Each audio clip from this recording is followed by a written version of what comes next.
first lecture by Harry Zhou at sort of interchangeably between physics and QRF, which is just across the river. So yeah, thanks. Great. Yeah, so very excited to be at this winter school. So I'll be telling you about neutral atom quantum processing. I guess originally I think Misha was supposed to have interleaved lectures with mine, but I think he's only coming on, he'll be giving lectures on Thursday instead. So I think all of mine will actually be before that. So I'll try to make everything as self-contained as possible. But of course, please stop me at any point if you have questions. So the plan is, first lecture, I'll talk a little bit about neutral atom quantum processors of different types. And then second lecture, I'll tell you a little bit about quantum error correction, which is one of the frontiers in the field of quantum information and quantum computing. And then in the last one, I'll tell you just a little bit about recent frontier experiments with quantum error correction. Okay, so that's the plan.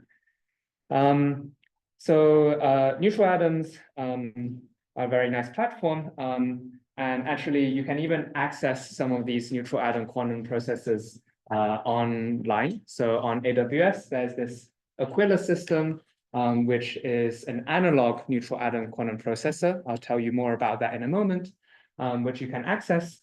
And then also recently, this technology has further progressed to have more flexibility. Here is a Lego model of our second generation processor, which now is also able to do digital operations as well, using many of the same types of techniques. So in the first lecture today, I'll be going through this as well. I'll be first telling you a little bit about the analog processors, and then telling you about the basic building blocks of the digital processors.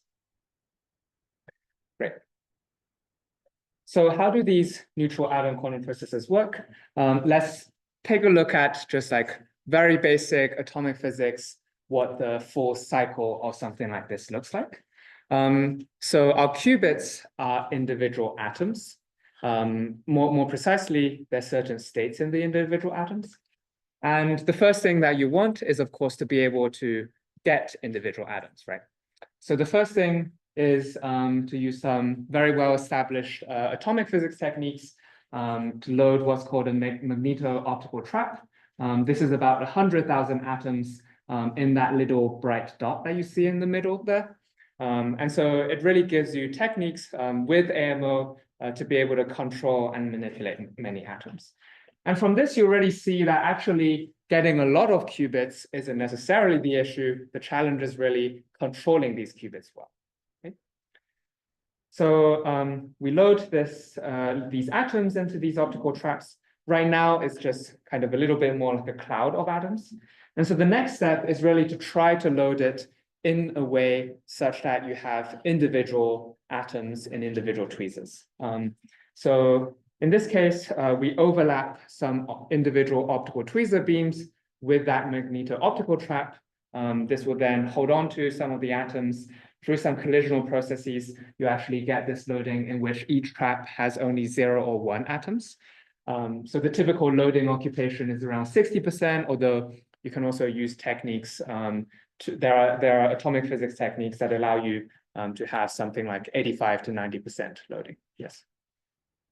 There's a pointer. Oh, if you want to use it, but you have to turn it on. Yeah, I'll just also use it. Okay. Yeah. Great.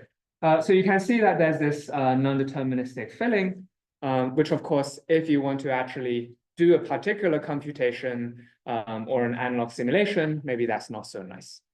So one of the major things that really caused this neutral atom array platform to take off was the ability to actually turn this from this stochastic loading into something that is deterministic. And so more precisely, what we do is you use standard methods to measure the presence of the atom or not. So essentially, what you're doing is you're using some light to detect where the atoms are. This is an image that you can see here. Then basically you can have a histogram separation and see where the atoms are. And then based on that information, one can then feed this forward and really sort it into a regular array. So previously you had some extra auxiliary sites here, just so that we have enough atoms loaded. And then through some processing here, basically using the information about where the atoms were, you can sort them. This particular sorting is actually, I think, the one that is used on Query's on the cloud machine, which is actually slightly different from sometimes what academic labs are doing. This was, so it's row-based. You can only first sort the reservoirs, and then you go row by row to fill things in. Yeah, and so this was very convenient for allowing like really a systematic pipeline so that there doesn't need to be a human operator tuning up your whole rearrangement system, as would be the case in, for example, Harvard's University lab. Oftentimes, we're like doing all kinds of tweaking throughout the experiment. So what you typically see is that the rearrangement fidelity is somewhere between 99 to 99.5%.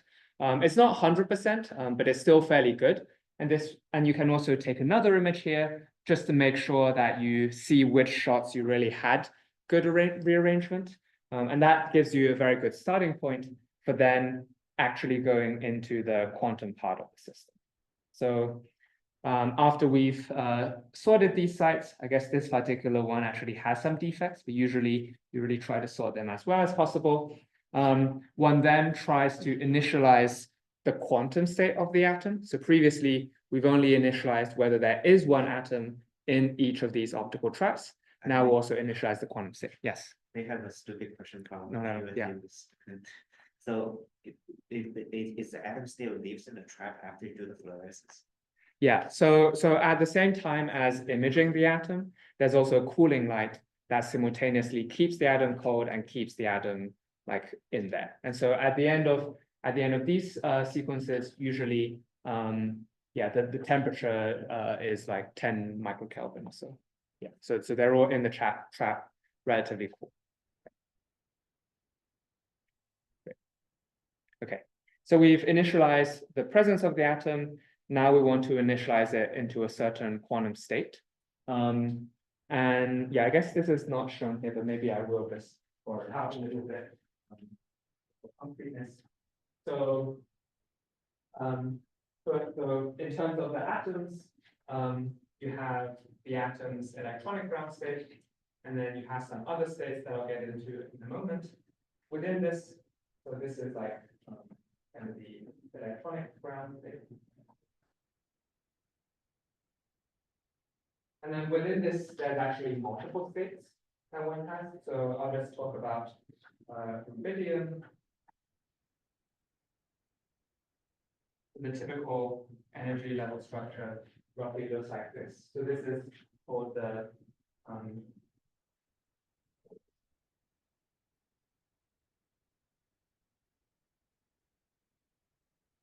so this is some quantum number that just labels the hyperfine manifold, and then within each of these, you have like yet more different.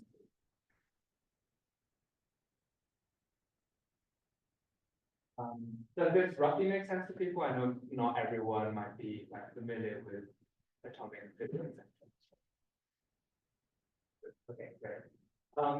And so what are these other states that we have here?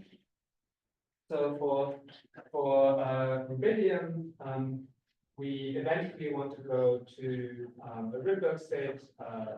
This might be n equals somewhere between 50 to 70.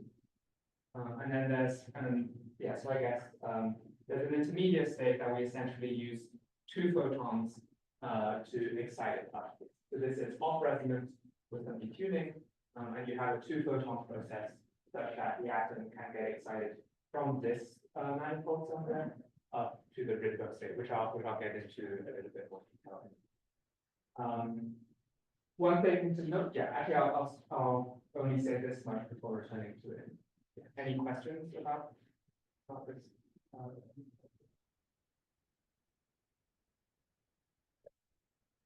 So yeah, so essentially when we do this optical pumping process, we're trying to pump it into just a single state somewhere here. So in this particular case, we might be trying to pump all of the population into say this state. So we use some optical transitions allowing us to drive into one particular state. Can I Yeah. ask a question? Yeah. Is there a reason not to go to MF equals 0 so that you're magnetic? I'll get into that in a moment. Yeah. Great.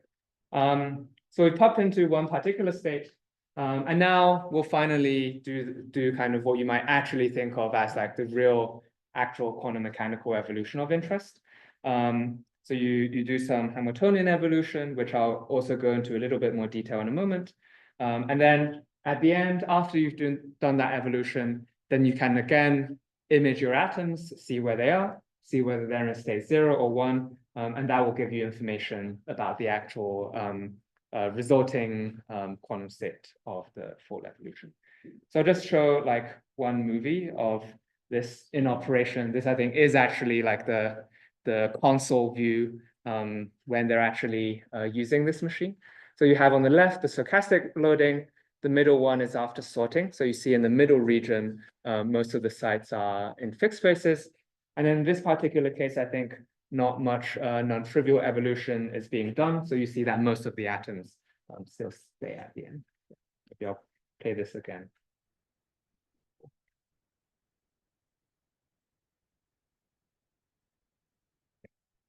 Okay. So what exactly is the evolution that's happening?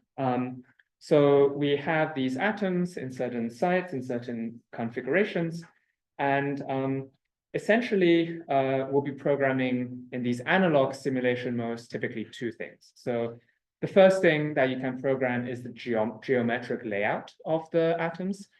We saw that the pattern of atoms is projected just using laser lights. And so that gives us a lot of flexibility in really having a different configuration of atoms. But of course, in order to specify the quantum dynamics, we want to understand what exactly the Hamiltonian is, what exactly the encoding is. And so this is now coming back to this particular level structure. So we have the qubit in some state here, and then ultimately we go up into this Rydberg state, which is very highly excited, the big fluffy atom, and so therefore these qubits can start interacting with each other quite strongly. And in these analog simulations, actually most of the time, we're only using, so we're using, so I'll use the blue color for analog.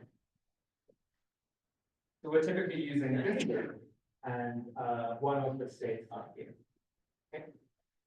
So we actually use not the state in like MF equals 0, which there's a transition here that is insensitive to magnetic fields. We're actually using this state and this state. So actually, this transition, that when you look at it, that one is actually insensitive to magnetic fields. And you also have, it turns out, a higher gravity frequency. Gravity frequency is basically how strongly you're able to drive through the same amount of laser power compared to the others. So this is the encoding that is being used here to generate this output. Does that make sense? What is the time dependent and the Great, yeah. So now that we know which states we're encoding it into, now we can try to understand where exactly the Hamiltonian that we care about is coming from. So in this Hamiltonian, if we break down the terms, the first one is basically this 2-photon drive here, right? In other cases, you can also, for example, with strontium or terbium, that some people here at the school use, you actually go directly with a single photon excitation. But for rubidium, we usually use the 2-photon scheme. So the first term here is basically describing this effective drive in this 2-qubit system. The second term is a detuning, which basically means that the combined frequency of these 2 photons, you actually shift it a little bit such that it's not exactly at the same frequency as this transition, you're slightly off resonant. And so both of these, because they're being set by your lasers here, you can actually sweep them over time. And I'll show you in a moment what a profile of that might look like. And so that's how you get the time dependence in these coefficients. The last term here is the interaction that's given to you by the Rydberg interaction. So you'll see that, so this n is like the number operator, right? So essentially, you get interactions only when both of your qubits are in the excited state, which is, makes sense, only when both of them are fluffy, do they strongly interact. Does that answer the question? Yeah, so this is not like a pulse setup, it's more like a pseudo. Yeah, so you can think of it in practice as like a continuous control. Any more questions about it?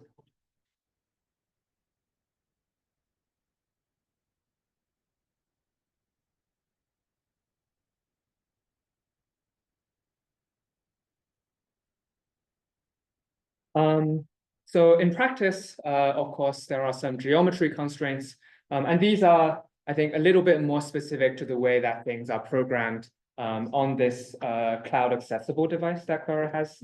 So there's some certain field of view region that you're able to use. There are some constraints about the minimum distance between the atoms. As I mentioned earlier, they have to live in rows. Within this set of constraints, then you can have quite a lot of flexibility in terms of what you can program. People actually, I think, do use these for like research explorations. One thing that isn't in these slides, but I think is a capability that you can also use now with this cloud accessible machine is local detunings. So you can also add a beam that has only detunings on a particular subset of sites, and then again have this type of dynamic control of it over time.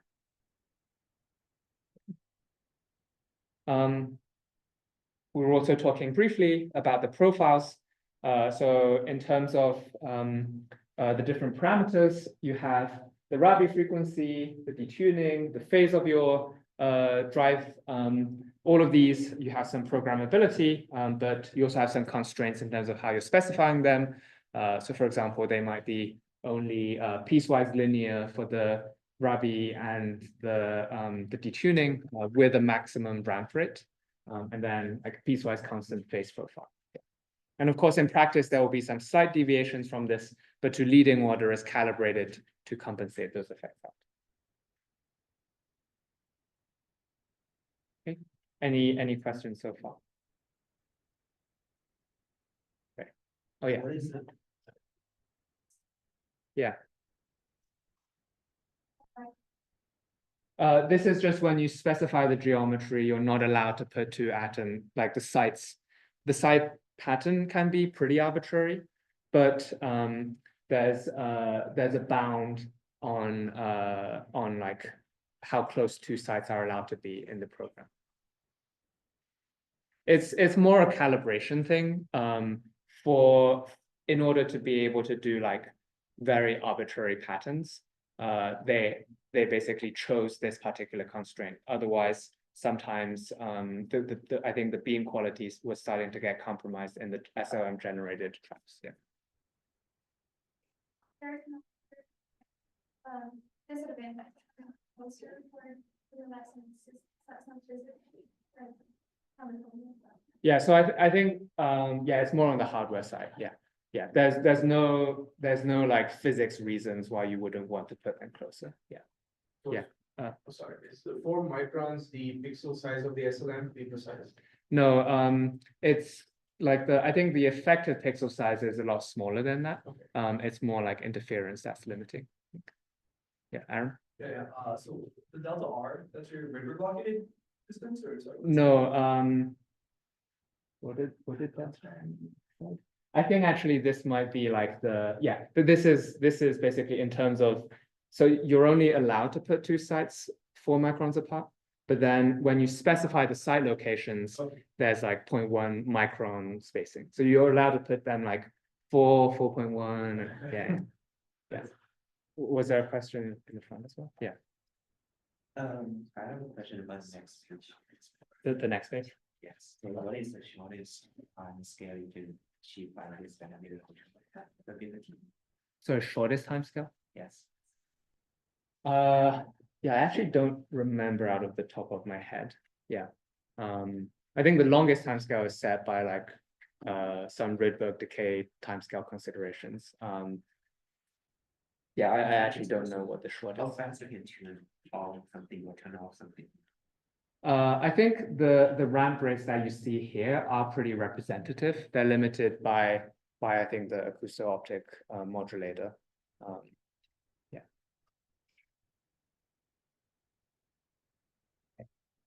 So okay, so let's maybe take a look just at like a simple example. So you have some 3x3 grid, and would people like to propose some different patterns of excitation, and you can choose your own like radius of blockade in terms of what some patterns that could appear might be. Yeah, any volunteers? Yes. 2, 4, 6, and 8. Okay, 2, 4, 6, 8. So I guess we have, I guess here you're basically blocking your neighbors and then your outside blockade for the diagonal. Okay. Gonna go with the common 1, 3, 5, 7. Okay. Yeah. Okay. Yes. And maybe let's also assume that this repeats infinitely, so that yeah, the boundary effects, which actually in practice are pretty important, don't play too much of a role here. If we say increase this radius a little bit, what do people think will happen? So let's say that this diagonal is now also starting to get a bit of energetic penalty. What do people think the ordering will become? 1, 3, 7, 9. Okay, that's a good one. So I guess you're essentially blocking the further distance. Yeah. Just a 5. Hmm? Just a 5. Just 5. Okay. Yeah. Big fat atom. 3, 4, and 3, 7. It's like beyond 3. 3. Beyond 2, sorry. You said 3, 3, 4, and 3, 7. 3, 4, and Okay, 3, 7. like- Yeah. Okay. So let's look at what the actual. Maybe I'll plug this in so I don't get an electrocuted.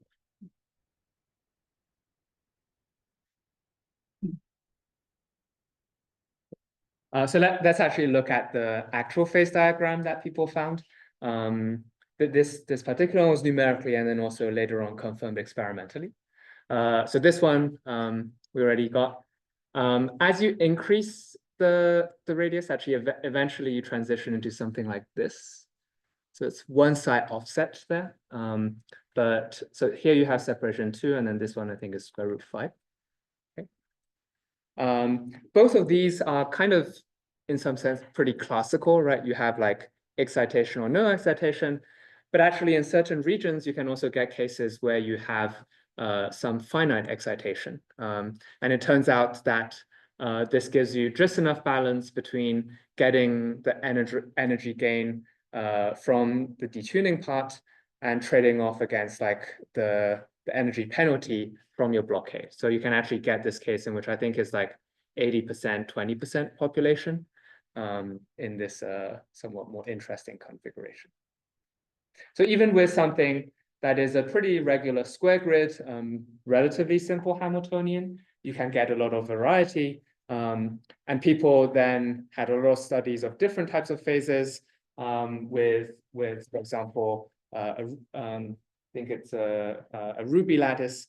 You can actually even end up with things like so-called topological spin liquids, which are kind of have interesting properties in different ways. Yeah. So there's a lot of flexibility. There's a lot of different regimes, and yeah, as I mentioned, you can also play around with this yourself. I think there's academic credits that are available, and there's also a lot of what I told you today. There's more detailed like code usage examples at this particular site. Any more questions on the analog side? Okay. Oh yeah. Probably nice, but your first image are these empty sites, don't they affect the computation? Yeah, so indeed, in a lot of these experiments, what tends to be done is that you actually post-select on like the after sorting image, whether that one is fully filled. But indeed, if that wasn't perfect, then you would get a little bit of an effect. Yeah. Can you guys code in defects as well? encode in defects. In some sense, yes. Like, for example, in the spin liquid experiment, they also explored like punching a hole. So in some sense, you're encoding in a defect. Yeah. But still, usually you want it to be in like a known defect location. So it's a defect that you want to be there rather than. Great. So now with these capabilities, let's look at how one might try to generalize this to an actual digital quantum processor as well, and really adding more capabilities. And I should mention that a lot of these capabilities between the analog and digital, they are actually compatible. The commercial machine that Quera develops does not have both of them present at the same time, but in academic labs, that's certainly something that the Harvard group has done. Several other groups have also been exploring. Yeah, so here I'll be focusing purely on the digital side. And so for this digital one, we'll actually use a slightly different encoding. So for the digital processing, we would want the timescales of a coherence time to really not be limited by, for example, the Rydberg decay time. So earlier on, I mentioned that the Rydberg decay time was around 5. Yeah, I guess the Rydberg lifetime is maybe like 50 to 100 microseconds. Usually, we use like 5 to 10 microseconds of evolution. That, in the grand scheme of things, that's still relatively short. So we want something that maybe for most of the time is a lot more protected. And only when we do the gate operation, don't really need to use that Rydberg interaction, do we put them into the Rydberg. So because of this, people typically employ different encoding for the digital. Yeah, you know where. Maybe I'll use squares. So we instead use these two states as our usual computer state. So this one is state 1, this one is state 2. And then we use again like relationship up to the Rydberg in order to do gates. I'll just maybe like also explicitly label the blue ones. So the blue ones we were using these two. Then in the purple one for the digital, looking at the color. Yeah, so in the digital case, we're actually using a slightly different encoding. And of course, you can still do the analog stuff just between the 1 and R. And so when you want to do this hybrid digital analog mode, you'd actually be using, instead of this state and this state, you'd be using these two states, which has some slight disadvantages compared to the usual decoding encoding, but that's kind of what you're in some sense a little bit forced to do.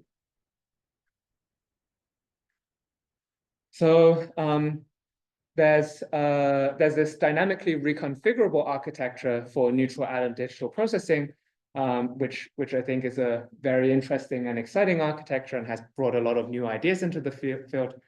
So I'll go through step by step as to how to really build a digital quantum computer from these basic building blocks. So for digital quantum computation, there's this so-called De Vincenzo's criteria, which really characterizes all of the operations that we want to have. So a well-characterized qubit, being able to initialize, long coherence times, good set of gates, and measuring the qubit. So let's go through each of these and see how this platform takes them off. So the first one we already talked a little bit about. We trapped individual atoms, sort them into a regular array. So that gives us the basic atoms. And then within those atoms, we can then move them around and manipulate them. So here, I'll maybe go just a little bit more into the details of what this looks like in hardware.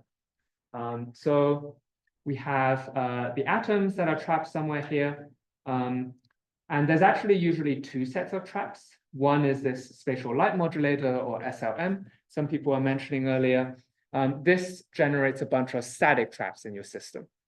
And then there are these acousto-optic deflectors, or AODs. There are actually two of them, and what they do is they split a single beam of light into a rectangular grid. And so when we move the atoms around, typically we're using these to move them. Of course, there's a lot more flexibility.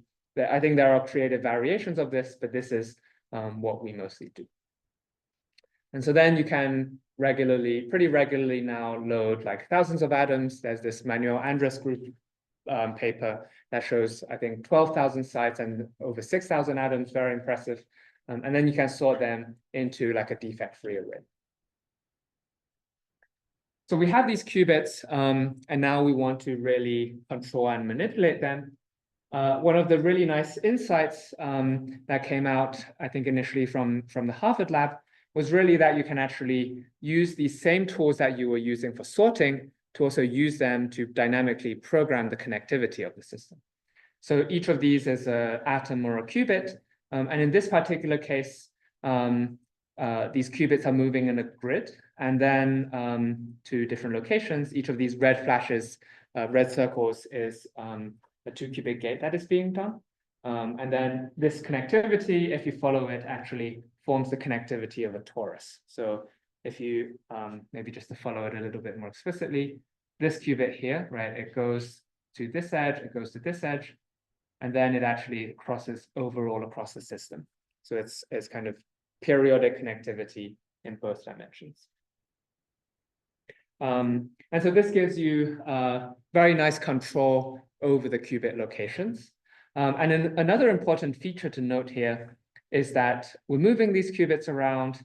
They're actually executing overall a pretty complex motion, but they're actually being controlled with very simple control tools, right? Like here, everything is moving in a grid. There's a lot of parallelism. We're actually only using 2 wires, one along the X direction, one along the Y direction, to control this pretty complex continuous movement.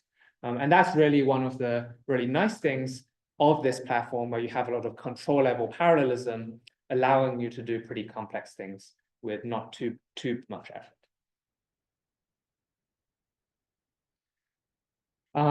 So I already mentioned that we encode into these long-lived states that with dynamical decoupling, you can very easily get to something like a second or so, or even longer coherence time. And also you can initialize them quite well. So we also have ticked off the second and third box. And I should also mention that this particular encoding is not the only encoding. People in the field also use other atoms, other states. There's nuclear spin qubits, optical qubits. So there's a lot of different degrees of freedom that you can try to use for these purposes. So now how do we do the gate operation, do the entangling gate operation? So we have the basic single qubit gates in the hyperfine. These are actually just directly driven through what's called a Raman process. So you just have 2 beams of light, in this case generated from the same source with just some modulation that has a frequency difference corresponding to this transition frequency. And so that effectively drives a gate between these 2 states. So that's how we do the single qubit gates. They can have very good fidelity, 3 to 4 nines, depending on the details. Yeah. Yeah, so Raman process is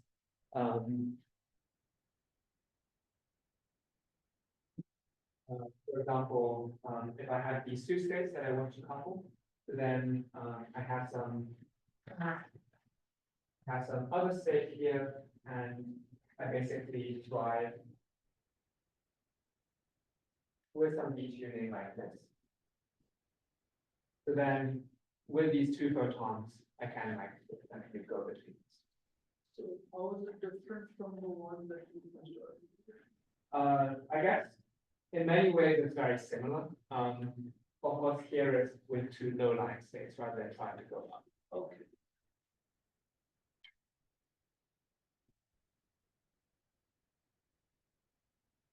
Okay. So that's how we do the single qubit gates. And then for the 2 qubit gates, yeah, we have 2 laser beams, again, exciting it from this ground state into this really big Rydberg atom, which means that if there was another Rydberg atom, it actually doesn't get excited. And that's how you get an interaction. So in many ways, actually doing the 2 qubit gate is almost the same thing as doing the analog part. that we saw earlier. And so a lot of the lessons historically of really how to get good control from the analog side were very important in enabling high fidelity 2-qubit gates.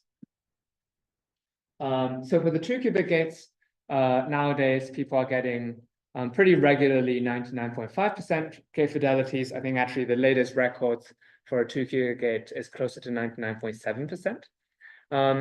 One of the other nice things is that the gate schemes actually don't require individual addressing. So naively, you might imagine that in order to do the 2-qubit gate, you might need to have beams that are different for the two atoms. But it turns out that if you do an optimization over the gate and see like what the best configuration is, actually a global beam does as well as like two independently controlled beams. Basically, the optimum is actually a symmetric optimum. And so this is quite nice in practice, because then instead of needing to shine the laser beam through the objective and worry about all kinds of like detailed issues there, we can just shine a beam from the side and excite all of our atoms at the same time. So there's also a lot of parallelism that you get from this type of addressing as well. Is there any reason why they have to be counterpropagating? This minimizes the momentum kick. Okay. Yeah. You mentioned the ability to do multi-qubit gates. Yeah. I mean, really once you have to see not sure, but with the different configurations and how you're moving each qubit, could that really impact the cost of these multi-qubit gates? Yeah, it's an interesting question in terms of evaluating in what regimes this may or may not make sense. I think the fidelity that you get from directly doing this is maybe in terms of its distance to 100%, maybe a factor of like 1.5 to 2 better than if you were to do decomposition. But I think most of the time people actually, I mean, there's like maybe 3 or 4 experiments out there doing neutral atom quantum computation. So people haven't really explored experimentally this space very much in terms of how does these considerations of multi-qubit gates and whatnot impact like compilation. Yeah. Kind of a follow-up to that. Yeah. With the additional freedom of having, or I guess, consideration of having adjacent atoms not being able to be simultaneously excited, could you do multiple multi-qubit gates on sets of non-adjacent atoms? When you say non-adjacent, they're just like completely separate, or Yes. Yeah. So certainly for like, actually usually the way the gates are done, I'm actually not sure if usually the way the gates are done is indeed you put them in like many pairs and then you just do the gate in parallel across all of them. Is that what you were asking? Or triplets? Some non-adjacent qubits, 1, 3, 5, and 7. You write a multi-qubit gate writing to an ancilla between 1 and 5 to an ancilla, and then a second one between 3 and 7 to an ancilla. Can you do that at the same time? So it does start to become a little bit more complicated and challenging when you're not completely like out of blockade and you still have some residual weak interactions. There are several things that start to enter. One is that, so in these gates, typically we put them either like within blockades, so very close, so the interaction energy is just way large and you'd never get excitations, or we put them far enough away such that they don't talk to each other at all. If you put them in this intermediate regime, then you start being more sensitive to interaction strength fluctuations.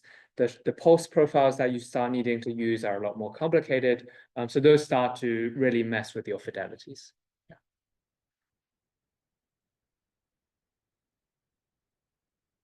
Okay. So we also want to be able to do measurements, and actually, I'll mention this in the later lectures, but another capability that you often like to have is mid-circuit measurements. So you have some of your system that you have still coherent, for example, ground here, and then you have some qubits down here that get measured out. And this is actually now also pretty well developed, in which basically either by moving the qubits away or using multiple states or using hiding beams, there are actually many methods to get this work, such that you can measure some subset of qubits out and then feed that information forward. So really putting it all together, we have some basic form of a neutral atom quantum processor, in which you have these individual qubits, these individual atoms trapped in optical tweezers. You can move these tweezers around. You can put them outside of the beam for storage or inside of the beam to do gate operations. You can do all of the operations that you want, and really start looking at a neutral atom digital quantum processor. Okay. So maybe one thing to think a little bit about here is these movements can in general be quite complex, at least by current standards. Of course, in the future, maybe we'll look back at these and say that they're really, really simple. And I think it's maybe interesting to think a little bit about how the complexity compares, and maybe some lessons that we should be taking even beyond the neutral atom platform towards other systems as well. So if you look at a classical computer chip, you have billions of transistors, there's many things going on, and yet the amount of external controls coming out of your chip is maybe something like 1,000 or so. This one might compare to many other experiments happening right now, where you maybe have 2 or 3 wires per qubit, and you're doing hundreds of individual high-performance controls just to control a 50-qubit experiment. So this is quite a lot of complexity, in the same way that maybe your monitor, you wouldn't want to have like a single wire coming out externally for every single pixel. You want much more efficient control. And so here, actually, with the neutral atom system, one of the advantages is really that it gives you ways to tap into parallelism. So with these optical controls, typically we have like, this is actually the actual model that is used in the lab.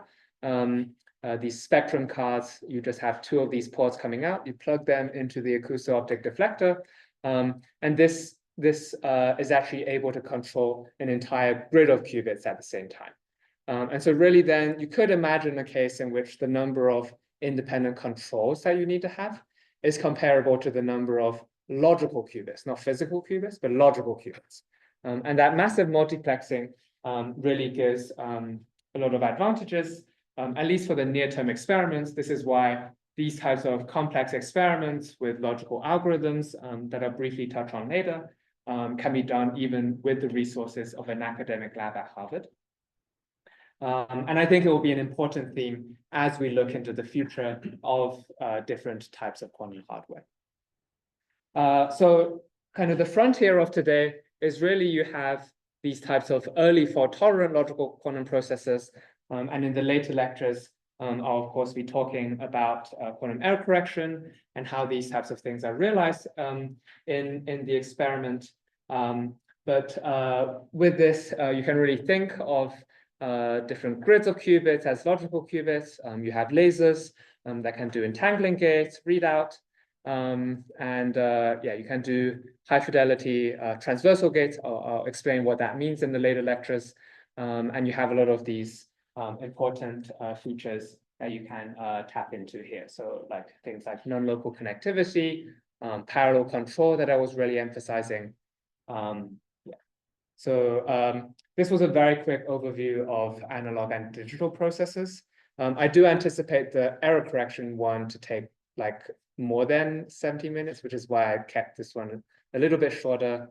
Maybe we can first take a few questions here, and then I guess either we can do the break a little bit earlier, or I can just like start that and then we take the break in between. We'll take a short break. Okay. Okay. Yeah, so then let's first do questions and then a short break. Yeah. How many operations did you do in 1 second of time? 1 second How of, many operations did you do on the computer? Yeah. In 1 second of lifetime, right? Of lifetime, yeah. So it's actually limited not so much by the coherence time and more so by the gate fidelity. Every time we do this 2-qubit gate, because we need to go up into that Rydberg state, and the Rydberg state is a lot more messy than the clean hyperfine ground state. The fidelity is like 99.5% currently. People do believe you can push it to like 99.8 or 9, but that hasn't been demonstrated yet. And if you just naively extrapolate, then that means something like 200 gates. In practice, you can bootstrap a little bit further because you have all kinds of error mitigation. You're looking at certain observables that might be less sensitive. So I think maybe state of the art, for example, in the recent error correction experiments, let me just quickly count. So for the 48 logical qubit experiment, there were around 7 layers. Each layer, so I think each layer is like, let's say 60 or so 2-qubit gates. So it's like 500 2-qubit gates. The latest quantum simulation experiments from Harvard, I think, are also somewhere between 500 to 1,000 2-qubit gates. So that's roughly the scale.